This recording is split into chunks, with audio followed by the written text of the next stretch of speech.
The Galactic Standard Year 3487 would forever be remembered as the time when the collective learned to fear humans. Not just any humans, the Special Forces. Can you believe this garbage? Commander Vrektal slammed his three-fingered hand onto the holographic display, scattering the light particles before they reformed into the same disturbing image. Another hegemony outpost, completely decimated. His aide, Lieutenant Galactic, nervously clicked his mandibles together. The survivors report the same thing, sir. Small team. 5, maybe 6 individuals. Humanoid. Fast. Efficient. Vrektal's upper eyes narrowed, while his lower set scanned the casualty report. 78 elite Skrull warriors. Dead. 32 Raxus heavy weapons specialists. Dead. 15 Jiraxian berserkers. Also dead. 125 of our finest troops. Vrektal hissed, his scales shifting from their usual calm blue to an agitated purple. Against 6 humans. 5, sir. Galactic corrected, then immediately regretted it as Vrektal's head snapped up. Oh, pardon me. 5 humans. Well, that makes it so much better. Vrektal's voice dripped with acidic sarcasm. Only 25-1 odds instead of 20-1. How could I possibly be concerned? The commander paced across the bridge of the Vengeance Eternal, his claws clicking against the metallic floor. The ship, once the pride of the Hegemony's Third Fleet, now felt like a floating coffin. Just another target. Sir, Galactic ventured. Perhaps we should consider what High Command suggested. A negotiated retreat? Vrektal roared, causing several nearby officers to flinch. The mighty Hegemony does not retreat. Especially not from a bunch of primitive bipeds who only discovered faster-than-light travel 3 centuries ago. But the commander's bluster couldn't hide the fear that had gripped the entire fleet since the humans had entered the conflict.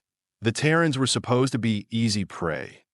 Class 12 Deathworld species, yes, but naive to the complexities of galactic warfare.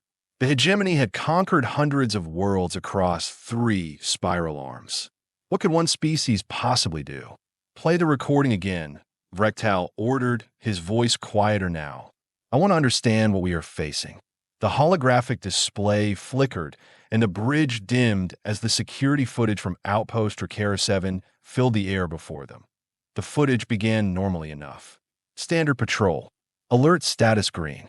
The Hegemony forces going about their duties with the typical military precision that had made them the most feared mercenary force in the galaxy. Then the lights went out. Timestamp 22 hours, 47 minutes, and 13 seconds. Galactic narrated unnecessarily. That's when they cut the power. For 30 seconds, there was nothing but darkness and the sounds of confused shouts. Then the emergency lighting activated, bathing everything in a red glow that somehow made the footage more disturbing. There, Vrektal pointed at a shadow moving with impossible speed across the upper walkway. Enhance that section. The computer obliged, zooming in on a figure dressed in matte black armor. The outfit seemed to absorb light rather than reflect it. The face was hidden behind a visor that displayed no features, only a red targeting reticle that moved with precision. General Zarnka never stood a chance. Galactic whispered that on screen, the legendary Hegemony general raised his plasma rifle. But before he could fire, the human was upon him. A flash of something metallic, a blade, and the general's head separated from his shoulders. These aren't normal humans, Vrektal muttered. They can't be.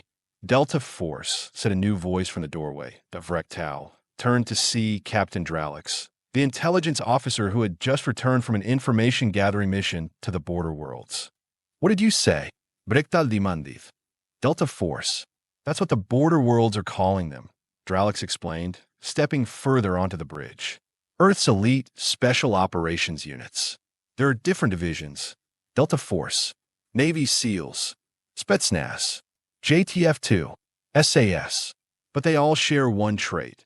They're the best of the best from a Deathworld species. Vrektal scoffed, but it sounded hollow even to his own ears. Fancy names don't win wars. No, Dralix agreed. But these humans, they are different. I spoke with a cracks merchant who survived the attack on Outpost Bellux. He said they moved like ghosts, killed like demons. One minute the outpost was secure, the next, everyone was dead. Exirastin brictal insistiv. Fear-induced hyperbole. Sir, Dralix continued, there's something else. Something the collective has been withholding from field commanders. Rectal's scales rippled with interest. Speak. The humans, they weren't provoked. The Hegemony's attack on their colony at Proxima Centauri, that wasn't their first contact with alien life. They have known about the collective for decades. They have been studying us. The bridge fell silent. The implications were staggering. That's impossible, Grazik finally said. Our infiltration protocols were detected and counterintelligenced, Dralix finished. While we thought we were observing them, they were analyzing us. Our weapons, our tactics, our weaknesses. Rectal's scales had now turned an ashen gray, the color of profound dread in his species. Why wasn't I informed of this? Because, Dralix said, the collective council is terrified. They have never encountered species like this. The humans come from a planet with 1.1 standard gravity. Their atmosphere is a toxic mix of nitrogen and oxygen. They evolve alongside apex predators, surviving through cunning and teamwork. Their history is an unbroken chain of warfare. They have developed weapons specifically to kill other humans. Rectal sank into his command chair, and now they're using those weapons on us. No, sir, Dralix corrected. They are improving those weapons for us. Every encounter teaches them something new. Every skirmish refines their tactics. The holographic display continued to play the massacre at Outpost Dracaris 7. The humans moved with surgical precision, each one accounting for dozens of hegemony troops. They seemed to anticipate every countermeasure, every attempt at defense. This can't be happening, Rectal muttered. We are the hegemony. We have ruled the stars for millennia, and in less than a standard year, Dralix said softly, 5 humans have destroyed 7 outposts, killed over 1,000 of our troops, and crippled our supply lines in the Orion Spur. Rectal's communications console chimed. Incoming transmission from High Command, announced the communications officer. On screen, Rectal ordered, straightening in his chair and forcing his scales back to their professional blue hue. The holographic display shifted, revealing the imposing figure of Grand Marshal Zenther, Supreme Commander of all Hegemony forces. His expression was grim. Commander Rectal, Zenther began without preamble. Your fleet is being reassigned. Effective immediately, you will withdraw from the Terran conflict zone. Rectal blinked all 4 eyes in surprise. Sir, we are retreating, not retreating. Zenther corrected, though his tone lacked conviction. Strategic redeployment. The collective has decided to pursue diplomatic solutions with the humans. Diplomatique solution. Rectal couldn't keep the shock from his voice. After they have butchered our forces? After we attacked their colony, Zenther countered sharply. A colony with children, Commander. Non-combatants. Rectal fell silent. The attack on Proxima Centauri had been ordered by the previous Grand Marshal, a brutal assault intended to demonstrate hegemony power and claim the resource-rich system. No one had expected the humans to respond with such efficiency. The Terrans have sent a message, Zenther continued. They wish to establish communication. They claim they have no interest in galactic conquest. They simply want assurances that their people will be safe. And you believe them? Rectal asked incredulously. What I believe, Zenther said, leaning closer to the camera, is that a species capable of inflicting such devastating losses with such minimal forces deserves our respect, if not our fear. The Collective Council has voted unanimously to open diplomatic channels. While we are having these diplomatic discussions, Rectal said, unable to keep the sarcasm from his voice, what's to stop them from continuing their attacks? Their lead negotiator, a human female named Admiral Koshiro, has promised a cessation of hostilities provided we withdraw from the Proxima Centauri system and establish a 10-light-year buffer zone around all human settlements. Rectal's scales rippled with indignation. They dictate terms to us. They have earned that right. Zinther said simply. You have seen the footage. You have read the reports. If they wanted to, they could have destroyed your entire fleet by now. The truth of that statement hung in the air like a toxic gas.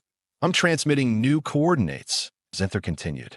You will rendezvous with the diplomatic vessel Harmonious Accord at the edge of the Terran exclusion zone.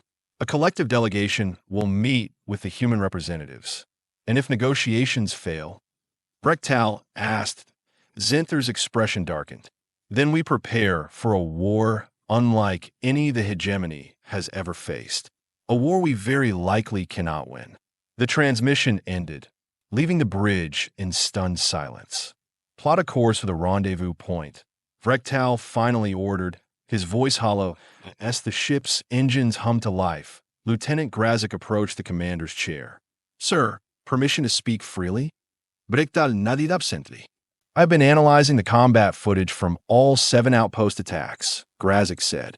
There's something odd about the human tactics. Odd how? They are not maximizing casualties, Grazik explained. They could have killed many more of our troops. In several instances, they deliberately avoided engaging with non-essential personnel. Brektal frowned. You think they were showing restraint? I think, Grazik said carefully, that they were sending a message. This is what we can do when we're holding back. It's terrifying to consider what they might be capable of if truly provoked. Captain Dralix stepped forward again.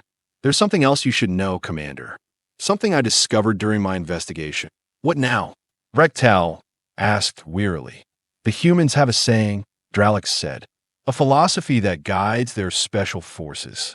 De oppresso liber. It means to free the oppressed. Their elite warriors don't see themselves as conquerors or even soldiers. They see themselves as liberators. Brektal's scales shifted to a thoughtful green. What are you suggesting? That perhaps, Dralix said, the hegemony has been playing the wrong role in this drama. We have cast ourselves as the mighty conquerors, the unstoppable force. To the humans, that just makes us the oppressors, the villains. And they, Brektal finished the thought, are the heroes. The bridge fell silent again as the Vengeance Eternal altered course, turning away from human space. On the main view screen, the stars stretched into lines as the ship accelerated to faster-than-light speeds. You know what's truly ironic? Brektal said to no one in particular. The hegemony has spent centuries perfecting the art of instilling fear throughout the galaxy. Yet now, we're the ones who are afraid. With good reason, sir, Grazik replied quietly. With very good reason. As if to punctuate the lieutenant's words, the ship's sensors suddenly blared an alert. Unknown vessel, shouted the sensor officer. Appeared out of nowhere. It's right on top of us. Impossible. Brektal sprang from his chair. Nothing could track a ship through FTL. The view screen flickered, showing a sleek, black vessel that seemed to drink in the starlight. No markings, no visible weapons. But somehow, Brektal knew exactly what it was. Them, he whispered. How did they find us? The communications console chimed again. Incoming transmission, the officer reported, voice trembling. On screen, Brektal ordered, bracing himself. The view screen changed to show a human face. Female, dark skin, eyes that seemed to look through Brektal rather than at him. She wore a simple black uniform with no insignia. This is Admiral Koshiro of the Terran Special Operations Command, she said, her voice unervingly calm. I believe your high command is expecting us. Brektal swallowed hard. We were just heading to the rendezvous point. Change of plans, Admiral Koshiro replied with a slight smile that didn't reach her eyes. We have decided to meet you halfway. I hope you don't mind. Before Brektal could respond, the Admiral continued. We will be docking with your vessel in approximately 5 minutes. Please prepare a suitable meeting room. My team and I look forward to discussing the terms of your surrender. Surrender? Brektal sputtered. The Grand Marshal spoke of negotiations, not surrender. Did he? Admiral Koshiro's expression didn't change. Perhaps something was lost in translation. We will clarify everything face to face. The transmission cut off. They are coming aboard, Grazik whispered, horror evident in his voice. The Deathworlders are coming aboard our ship. Rectal stared at the black ship on the view screen, his scales now completely gray. May the ancestors have mercy on us all. Because, he thought, the humans certainly would not. The docking procedure was flawlessly executed. No warnings. No hesitation. The human ship, which they called Shadow Dancer, melded with the Vengeance Eternal like it had been designed specifically for this encounter. Security teams to Docking Bay 3, Rectal ordered, trying to keep the tremor out of his voice. Full combat loadout, but weapons set to standby. I want no provocations. Captain Dralix cleared his throat nervously. Sir, I would advise against a show of force. Perhaps a smaller honor guard would be more diplomatic. Rectal shot him a withering look. You think I'm stationing troops there to intimidate them? Those soldiers are our canary in the coal mine. Our what? Grazik asked, confused. Human expression, Dralix explained. Ancient Earth miners would bring small birds underground. If dangerous gases were present, the birds would die first, warning the miners. Grazik's mandibles clicked in shock. Sir, you're using our troops as early warning casualties. Would you prefer to be surprised when these Deathworlders decide negotiations have failed? Rectal snapped. Now, prepare the command conference room, and someone find me everything we have on this Admiral Koshiro. 10 minutes later, Rectal stood flanked by his senior officers as the airlock to Docking Bay 3 cycled open. He'd expected a delegation, diplomats, advisors.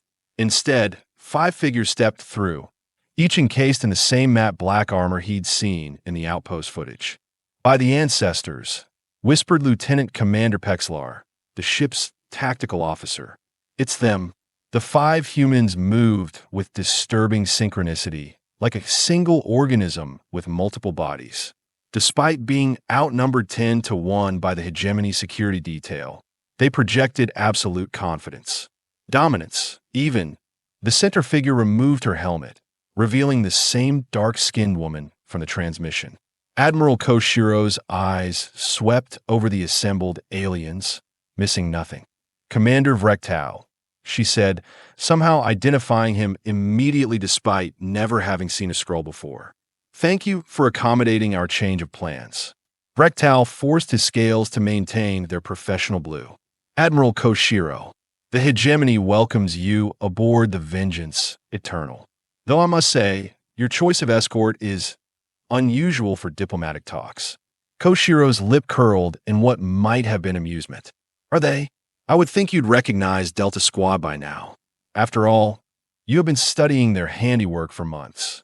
Rectal's lower eyes darted to the 4 silent figures behind her. These were the ones? The ghosts who had decimated 7 outposts? They seemed so ordinary. None stood taller than the Admiral herself. Their armor, while advanced, didn't look particularly special. I believe introductions are in order, Koshiro continued, gesturing to her team. Major Jackson, my second-in-command. Captain Petrov, weapons specialist. Lieutenant Nguyen, our tech expert. And Sergeant Rodriguez, who specializes in making problems disappear. Not one of the humans acknowledged their introductions. Their visors remained fixed on the Hegemony security detail, who grew visibly more uncomfortable by the second. If you will follow me, Rectal said, trying to regain some semblance of control. We have prepared the command conference room for our discussions. Lead the way, Koshiro replied with that same unsettling half-dash smile. As they proceeded through the corridors of the Vengeance Eternal, Rectal noticed something disturbing. The humans weren't just walking, they were analyzing, memorizing. Their heads made subtle movements, taking in every detail, every junction, every security checkpoint, every potential ambush point or escape route. They were mapping the entire ship. Impressive vessel, Koshiro commented casually.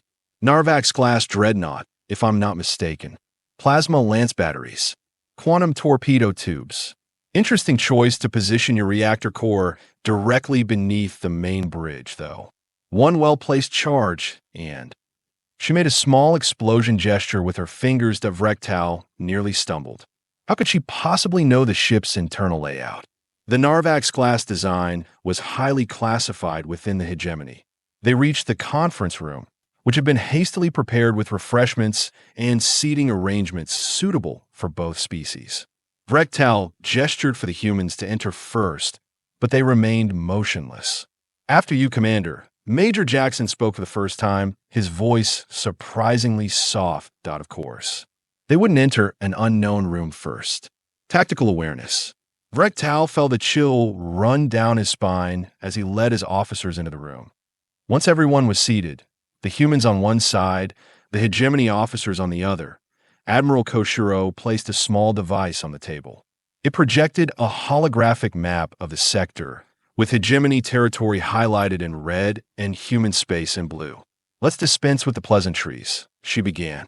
"You attacked our colony, killed our civilians. We responded. Now your high command wants to talk. So let's talk." Vrektal tried to match her directness. The attack on Proxima Centauri was regrettable, a miscalculation. The previous Grand Marshal believed your species would surrender quickly once faced with superior forces. "Like the Drazari did?" Koshiro asked. "Or the Pelnations?" "We have been watching, Commander. The Hegemony's approach to diplomacy is rather predictable. Shock and awe, break their will, extract resources and labor." Again, Vrektal was taken aback. The subjugation of those species was not public knowledge. "How could you possibly? You are not the only ones who can infiltrate a society," Lieutenant Nguyen interjected, his voice carrying a faint accent. "We have had observers in Hegemony space for decades, gathering information, learning your weaknesses." "Impossible," Lieutenant Commander Pexlar objected.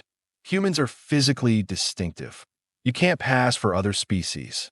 "Who said anything about humans passing for aliens?" Sergeant Rodriguez finally spoke, his voice a low rumble. "Plenty of species in this galaxy hate the Hegemony enough to help us. All we had to do was ask nicely and pay well." The implications were staggering.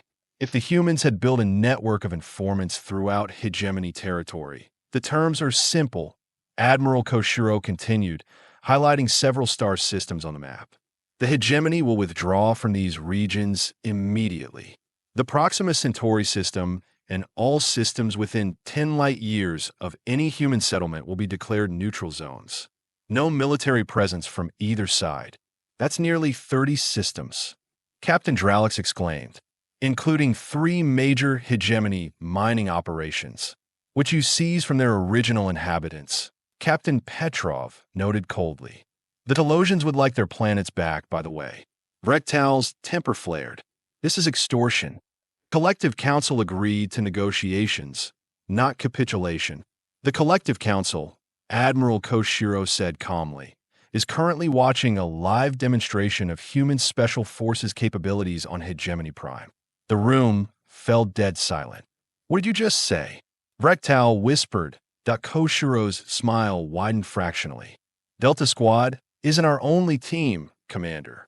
While we are having this lovely chat, SEAL Team 6 is providing your capital with a very educational experience." She tapped her device, and the holographic display shifted to show live footage. Vrektal recognized the central plaza of Hegemony Prime immediately. The enormous statue of First Marshal Draxuar stood in the center, except now it was missing its head. In its place hung a human flag. "This is happening right now," Koshiro explained unnecessarily. "No casualties. Yet, just a message. Nowhere is beyond our reach." "This is an act of war," Vrektal hissed, his scales flashing bright red with rage. "No, Commander," Koshiro corrected him. "The attack on Proxima Centauri was an act of war. This is a negotiation tactic." Lieutenant Nguyen tapped something on his wrist computer. "SEAL team reports mission complete. Extracting now. No detection." Vrektal couldn't believe what he was hearing. A human strike team had infiltrated the most heavily defended planet in Hegemony space, vandalized their most sacred monument, and was now escaping, all while he watched helplessly from 12 light years away. "How?" he demanded. "How is this possible?" "You made a fundamental error," Major Jackson explained, his tone almost sympathetic. "You judged us by your standards, your tactics, your technology. You never stopped to consider that we might have developed completely different approaches to warfare. While you were building bigger ships and more powerful weapons, Admiral Koshiro added, we were perfecting the art of asymmetric warfare. Small teams, specialized training, psychological operations. She leaned forward, her eyes boring into Vrektal's. You have us outnumbered 1,000 to 1, Commander. Your ships are bigger. Your weapons are more destructive. But none of that matters if you can't see us coming. Can't stop us before we are inside your defenses. Can't predict where we will strike next. Vrektal felt a creeping, existential dread that he'd never experienced before. The hegemony had always relied on overwhelming force, superior numbers. But these humans, they were playing an entirely different game. The terms are non-negotiable, Koshiro continued. Withdrawal from designated systems, reparations for Proxima Centauri, formal recognition of human sovereignty and territorial boundaries. And if we refuse? Vrektal asked, already knowing the answer. Then the next demonstration won't be symbolic, she replied simply. The next time, we won't just take the head off a statue. The threat hung in the air like a blade. Captain Dralix cleared his throat. Perhaps we should consider the Admiral's proposal, Commander. At least as a starting point for further discussions. Further discussions. Sergeant Rodriguez laughed. A harsh, barking sound. You think this is a negotiation? This is us telling you how it's going to be. Rodriguez, Koshiro said quietly, and the sergeant fell silent immediately. She turned back to Vrektal. Despite my colleague's bluntness, he raises a valid point. We are not here to haggle, Commander. We are here to inform you of the new reality. The era of hegemony expansion is over. You expect us to simply surrender centuries of conquest because of a few successful raids. Vrektal demanded, his pride overriding his fear. No, Major Jackson interjected. We expect you to adapt, to evolve, as we did. What does that mean? Lieutenant Galactic asked. Admiral Koshiro's expression softened slightly. First genuine emotion she displayed. Humanity wasn't always united, Commander. For most of our history, we fought each other. Tribe against tribe. Nation against nation. Ideology against ideology. We nearly destroyed ourselves more than once. Then how we learned, she continued. We recognized that our survival depended on cooperation, not domination. The hegemony believes that strength comes from conquering others. We discovered it comes from working together. Pretty words, Vrektal scoffed. But your actions tell a different story. You didn't come to cooperate with us. You came to threaten us. Because that's the only language you understand, Captain Petrov said. For now, Admiral Koshiro stood abruptly. You have 24 hours to transmit our terms to your high command and receive authorization to proceed. We will remain docked until then. And then, Vrektal asked, then either we begin a new chapter in human hegemony relations, she said, or we demonstrate why Deathworlders make terrible enemies. With that, the 5 humans rose as one and moved toward the door. One last question, Admiral, Vrektal called after them. The outposts. Why not just destroy them from orbit? Why send in your Delta Force? Koshiro paused at the threshold. 2 reasons, Commander. First, precision. We wanted to minimize civilian casualties. And the second, a cold smile crossed her face. We wanted you to know exactly who was coming for you. The humans departed, leaving the hegemony officers in stunned silence. We can't possibly accept these terms, Lieutenant Commander Pexlar finally said. The Council will never agree. They will, Captain Dralix replied grimly, because the alternative is unthinkable. Vrektal stared at the holographic display, still showing the headless statue on Hegemony Prime. Contact Grand Marshal Zenther. Inform him of the human demands and recommend acceptance. Sir, Galactic couldn't hide his shock. The humans could have killed us all the moment they docked, Vrektal explained, his scales now a resigned gray. They chose not to. That's the only reason we are still breathing. 12 hours later, the reply came from Hegemony High Command. Full acceptance of all terms. Immediate withdrawal from contested systems. Formal recognition of human territory. Vrektal delivered the news personally to Admiral Koshiro in the docking bay, where the humans had remained aboard their vessel for the duration of the wait. Your terms have been accepted, he said, trying to maintain his dignity. The hegemony will comply with all provisions. Koshiro nodded, unsurprised. A wise decision. As the humans prepared to depart, Vrektal found himself asking one final question. What happens now, Admiral? Will humanity expand? Create its own empire? No, she replied. We have no interest in conquering, only in protecting. Then what was the point of all this? He gestured around, encompassing the ship, the conflict, everything. Koshiro considered him for a moment. There's another human saying, Commander. Si vis pacem, para bellum. If you want peace, prepare for war. We didn't come looking for a fight. But when you attacked our colony, you learned what happens when you threaten a species that evolved on a world where everything was trying to kill them. She donned her helmet, her voice now slightly mechanical through the speaker. Consider this a learning opportunity, Commander. The galaxy is changing.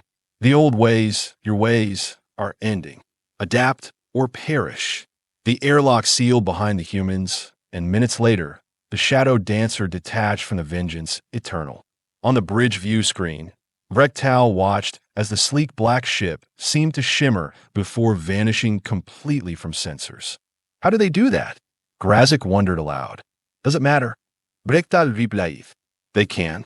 That's all we need to know. Captain Dralix approached, datapad in hand. New orders from High Command, sir. We are to proceed to the Keldris system and oversee the withdrawal of hegemony forces. Vrektal nodded absently, still staring at the stars where the human ship had disappeared. Send a transmission to all ships in the fleet. Priority Alpha. Sir, tell them, Vrektal said slowly, that effective immediately, all personnel are to undergo comprehensive training in human history, tactics, and psychology. I want every officer in this fleet to understand exactly who we are dealing with. Yes, Commander, Dralix replied. And what should I list as the reason for this directive? Vrektal turned from the view screen, his scales shifting to a determined blue tinged with respectful purple. Education, Captain. The most dangerous enemy is the one you don't understand. And we have clearly understood nothing about the Deathworlders until now. As the Vengeance Eternal altered course for the Keldris system, Lieutenant Grazik reviewed the sensor logs from the encounter, trying to glean any information about the human vessel's capabilities. But the data was frustratingly incomplete. It was as if the Shadow Dancer had been designed specifically to confound hegemony scanning technology. Anything useful? Vrektal asked, noticing his lieutenant's frustration. No, sir, Grazik admitted, but I did find something strange in the communications logs. During their stay, the human ship transmitted a brief, encrypted burst to us. Vrektal froneth. To the Vengeance Eternal? Why wasn't this reported? Because it wasn't sent to our systems, Grazik explained. It was directed at something already aboard our ship, something that responded with its own transmission before going dormant again. The implication sent a chill through Vrektal's body. They already had technology aboard, before they even arrived. Yes, sir. And based on the transmission pattern, it's been here for quite some time, possibly since the ship was constructed. Playing the long game, Vrektal murmured, planning for contingencies years in advance. There's something else, Grazik added hesitantly. Just before they departed, I picked up another transmission. This one outgoing from our ship to somewhere in deep space. Not the human vessel. Something else. Another human ship? I don't know, sir. But whatever received the transmission sent back a simple acknowledgement.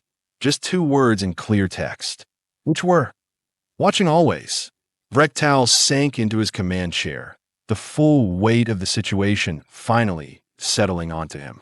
The humans hadn't just defeated the hegemony in battle. They'd outmaneuvered them in every conceivable way. Psychologically, tactically, strategically. Send a personal message to Grand Marshal Zenther, Vrektal ordered. My eyes only. Yes, sir.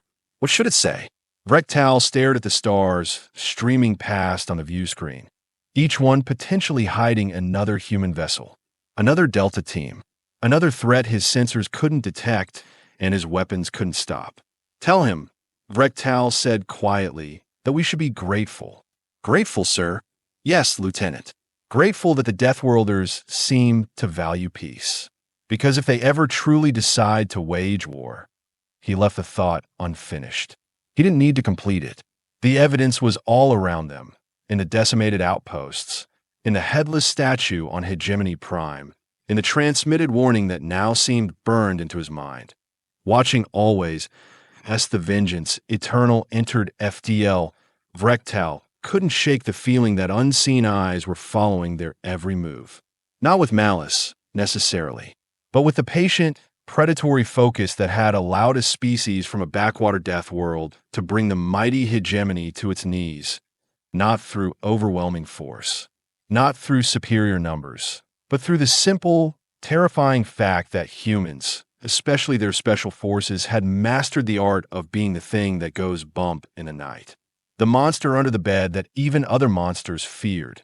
And that, Vrektal realized with grim finality, was why alien mercenaries would forevermore fear Deathworlder special forces, because they had learned, too late, what the humans had known all along. True power wasn't about how loudly you could roar to IT, it was about how silently you could strike.